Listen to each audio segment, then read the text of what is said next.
and the antivirus community and the rest of the world, that means there are cybersecurity experts knew Stuxnet wasn't ordinary malware thrown together by some.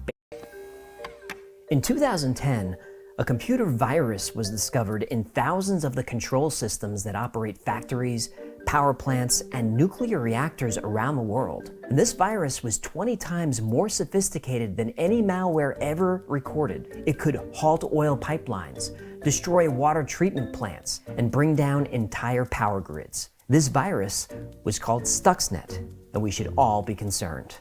Let's find out why.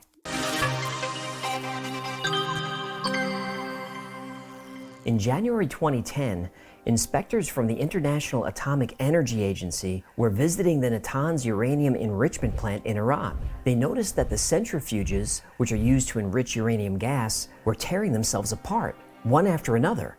Hundreds of them. Nobody could figure out why. Not the inspectors, not the Iranian technicians who worked on site, not even the engineers who built the system. Meanwhile, a computer security firm in Belarus got a strange request from a client in Iran. Their machines were rebooting over and over again.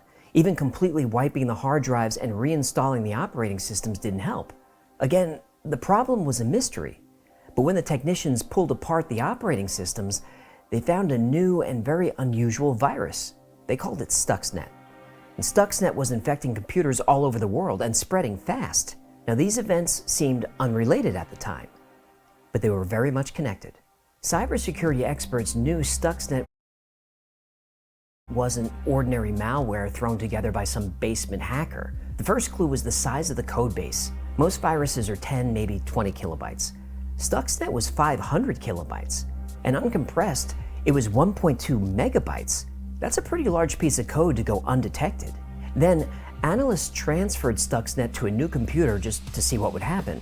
Now, the test computer was not your grandma's old compact laptop from 1997. The machine was a state-of-the-art, highly protected workstation designed for cybersecurity threat detection. All the bells and whistles. But as soon as the Stuxnet files were copied over, the new computer was immediately infected without anybody doing anything and without triggering a single alert. And that's very unusual. When you install software in your computer, it needs to be digitally signed with a trusted certificate. And the developer supplies a certificate that your computer checks against trusted manufacturers, Apple, Logitech, whatever. A lot of viruses tamper with the signature of the certificate to try to trick your operating system into allowing it to install. Now, luckily, virus protection usually catches this. And you've probably seen that warning when you're trying to install software that's not from a trusted source. This catches a lot of nasties. But Stuxnet didn't have altered certificates. It had valid certificates stolen from two trusted sources, J-Micron and Realtek. Now, these companies make all kinds of drivers for hard drives, USB sticks, sound cards, tons of stuff. And you probably have their software on your computer right now. I definitely do.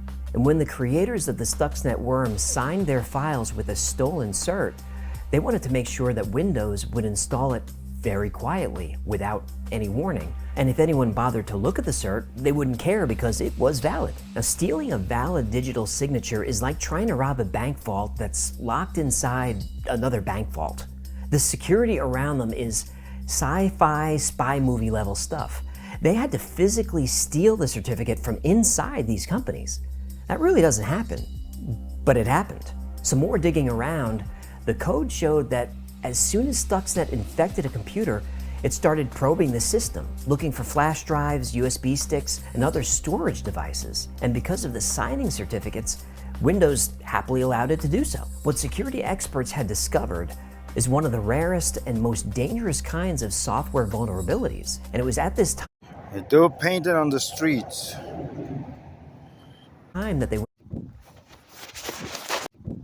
went from curious and amazed to fearing for their lives. Big government. They've rewritten history textbooks to suppress our beliefs. They've used tech companies to spy on us. And now they want to control what we eat and when we eat it. Just look at how they manipulated the food pyramid. According to leading All right, project done. Ready for tomorrow. Front yard shaved off with the beautiful USA flag.